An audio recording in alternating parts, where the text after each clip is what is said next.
Hello? Hi, is Sam there, please? This is Sam. How you doing, Lalah? Yes, how are you? I'm ecstatic. I'm feeling great. You know what? You on air right now. I gotta introduce you right. You are the three-time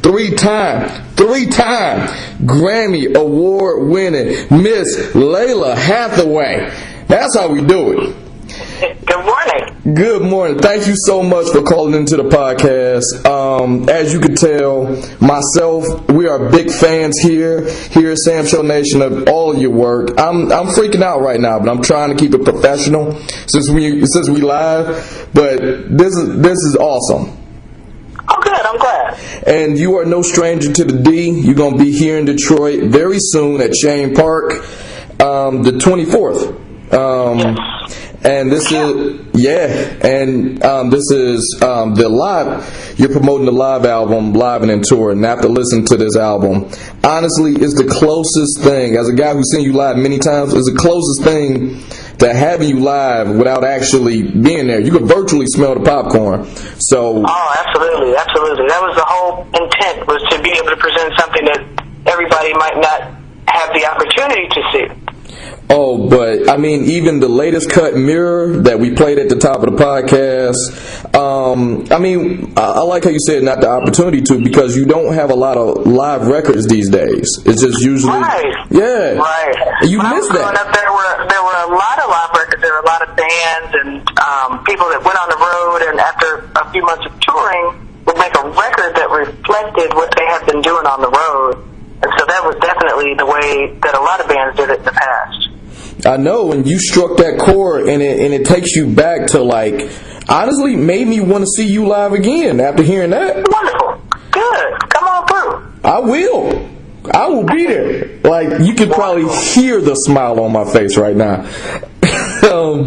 But like, even with Mirror we touched on, but like the cut Angel, the cover that you did from Anita Baker, that you just channeled the soul of that woman. Did she ever hear it or tell you about it? I actually, she heard it before anyone heard it, and it was important for me that she sanctioned it and gave me a blessing on it, because really when I try to recreate something like that, it can only be done if someone gives you the idea. So if there's no Anita, in a way there's no me. So I wanted her to hear it first, and she said she liked it, so we could go forward with it. Okay. At least you got the okay, the blessing, the go ahead, because Angel's one of those songs, you better not mess that up. That's right. And I have covered a few of those that, are pretty. I don't think that maybe 20 or 25 years ago I might have tried to, but really my intent is to always recreate the feeling that I had listening to those songs. So they're kind of like love letters to those people that created those feelings in the first place. Word, I hear that. And one of the first single, I think, on the album was Little Ghetto Boy, which that was more of a tribute to your dad, the late great Donny Hathaway. Right. Well, we did a dual single. So the first single was actually Angel, and then we put Little Ghetto Boy with it. And then we actually did a remix for Little Ghetto Boy, which was just called Ghetto Boy with Snoop Dogg. Mm-hmm. So yeah, the first two singles were covers. I mean, even with that, it was a great song, but now it's like more socially relevant due to what's happening in the news and what we're seeing here. And I think you struck a chord with a lot of people, myself included, with that. I hope so. It's one of those songs that was so relevant in its time and relevant now, and will still be relevant and poignant in 100 years, perhaps, in this country.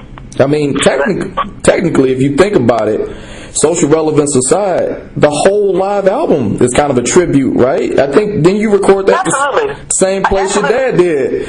I did, at the Troubadour in L.A., where he recorded part of his live album, and it really started with a conversation with me and a friend of mine named Donald Lawrence. He said, you should make a best-of album, a record, that has a whole bunch of songs from your whole career, because this year sort of marked my 25th anniversary in this business.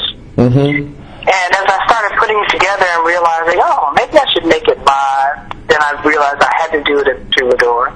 So it all just sort of came came together for me like that. Hey, it works. It really does, because I technically you have done some, the best of there, but that extra sauce of having it live, that extra feeling, made it that much more important. Thank you so much. I appreciate it. All right, I'm going to pat myself on the back with this one. I finally get a chance to tell you this, even though I know you're very active on social media, and I sent you the link. But a few months ago, we had Will Downing here on the podcast.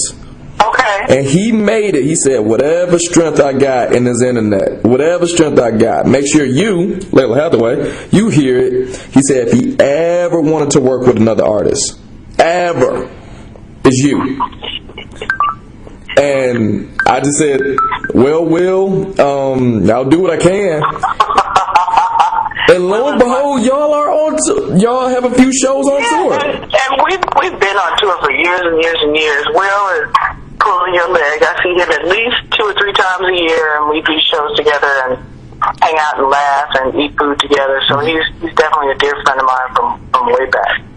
Oh yeah, and I'm just listening to this album as well as some of your other works, and it's pretty obvious you pull your your musical taste from different sources, a lot of new age sources, a lot of places, whatever musical influences, and you can see that in your work. One thing I want to know, you got any guilty pleasure songs? That karaoke special, the ones that don't lead a car. Clearly I'm addicted to the Panda song. Everybody knows that. Every now and again, these records come up, and now that I'm DJing, I DJ as well. Mm-hmm. I find records that I wouldn't necessarily listen to when I need a music fix, but when I need some other kind of fix, I will definitely go to those records. A record like Panda, that has that low end or that has that hook that's so infectious. So I have a lot of sort of, I wouldn't call it guilty pleasure, because you shouldn't feel guilty about anything that you like. Okay. But I would definitely call them, records that are more party mode records or fun mode records. Yeah. Also saw where you did the duet with Kim Burrell at Essence Fest. That looked awesome, but you seemed super surprised she called you up. That was a genuine thing? I was actually way back in the room, and I didn't even know that she knew I was in the room, so I was super surprised. Does that happen a lot? Do you still have that fan freak out moment that I'm having right now talking to you? I do. I definitely do. I'm a music lover just like you are a music lover. So when I meet the people that are the fabric of my day, I'm definitely excited. I got to work with Pharrell a couple months ago, and I definitely, it was super low key, and I was cool with it, but I was definitely geeked. Oh, I'm geeked now, but what you're seeing now is my professional voice.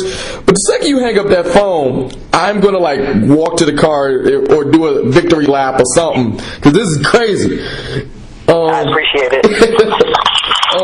One other thing that I want to ask, mainly you touched on it with the DJ thing. How's that coming? I was seeing it's coming very well. Mm-hmm. Yeah, I really love doing it. It's a totally different way of listening to music for me, and it's a lot of fun. I'm still very nervous when I do it. I still travel with my actual DJ as my training wheels because I have so much respect for the art. I never wanted to appear as though I think I've just stepped into those shoes and now I know how to do that. So I'm actually a student DJ. Okay. Who has right now it's a hobby for me, and it's something that I have aspirations to become great at.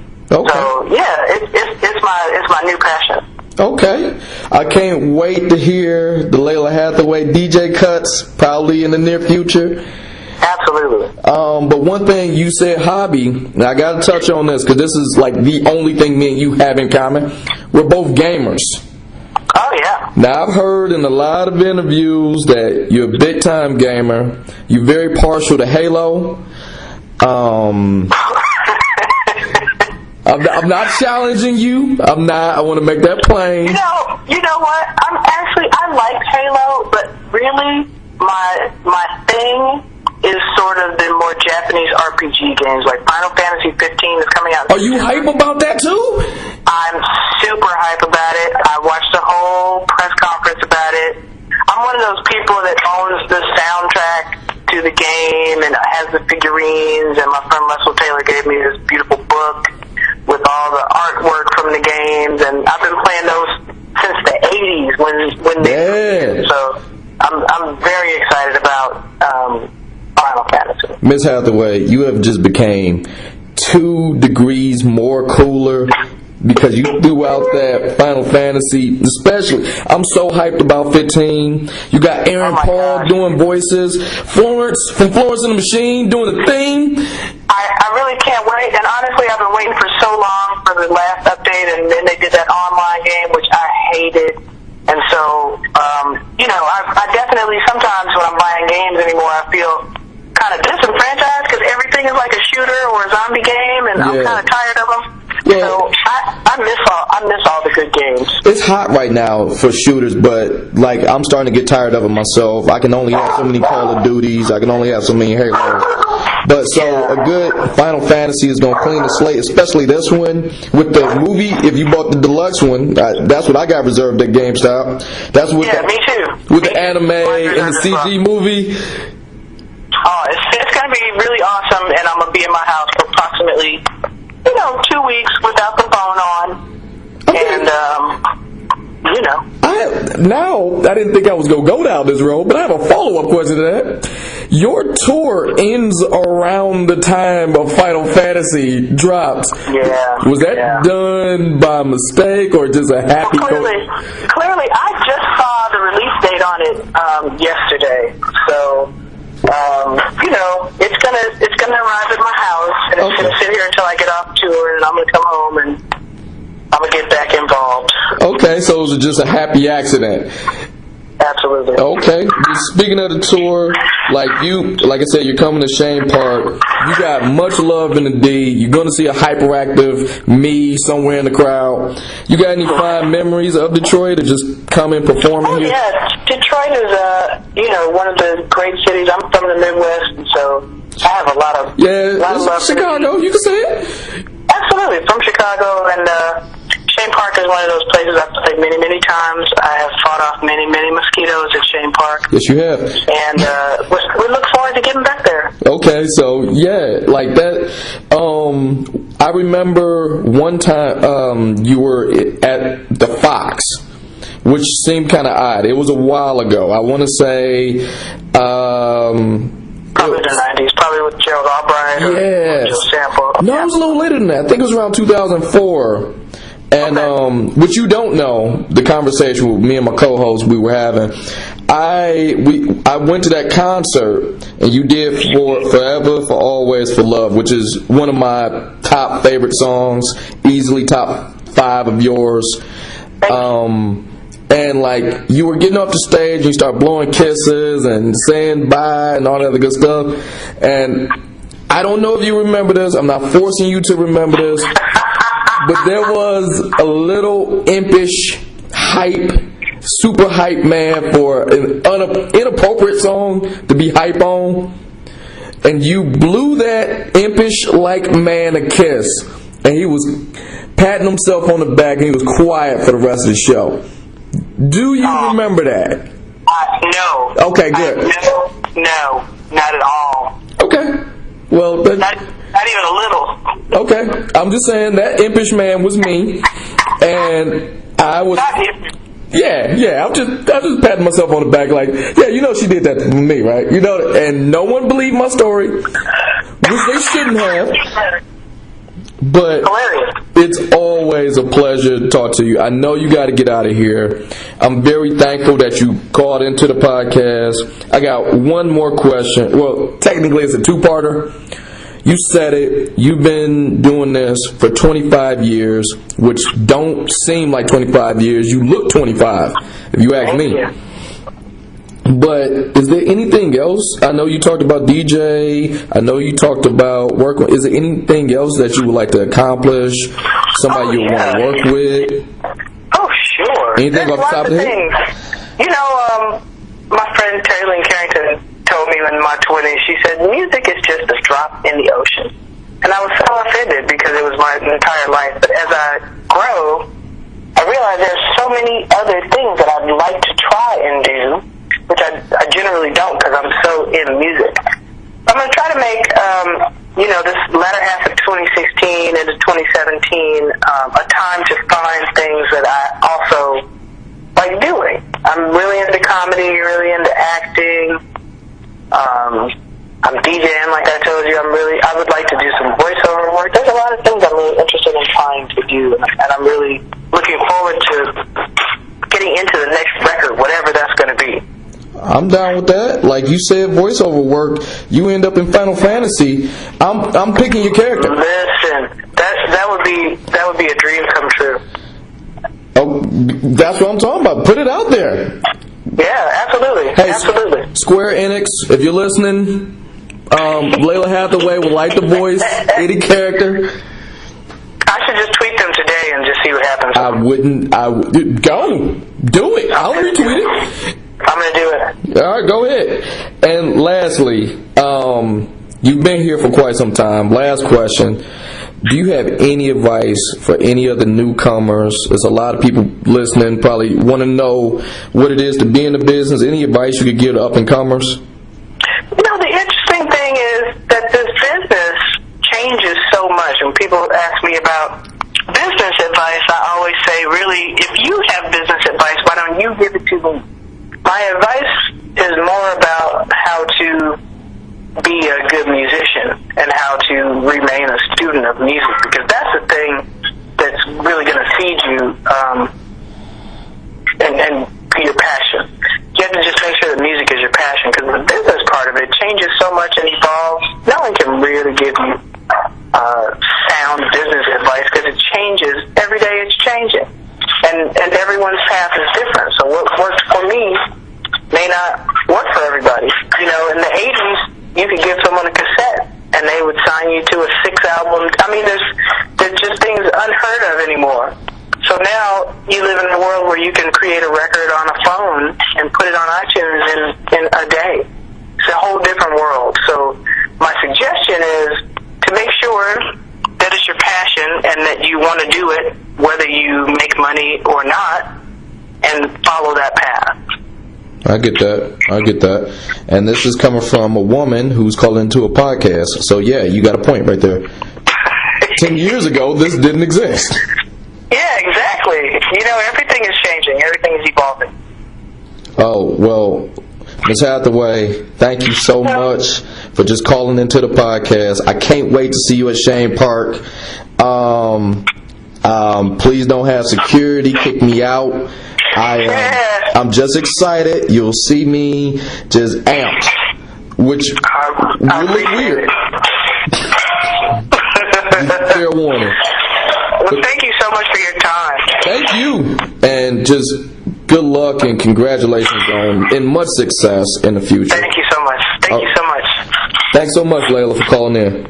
All right, bye-bye. All right, bye.